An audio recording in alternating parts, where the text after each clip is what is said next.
gente fez um debate aqui de crise na saúde com vários setores. E é muito importante isso, porque a gente joga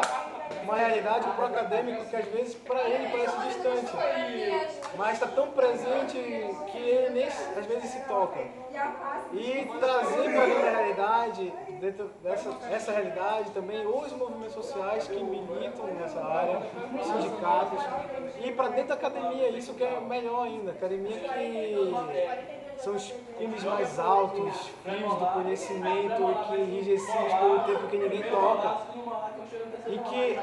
ela tem com essa capacidade de entrar em contato com as realidades, aos poucos ir modificando a base dessa montanha. Quem sabe um dia, né, a gente poder mudar realmente a questão da universidade e mostrar para realmente o papel que o estudante tem na realidade, na construção da realidade ao redor dele, né, que às vezes parece tão distante, mas na verdade é muito perto.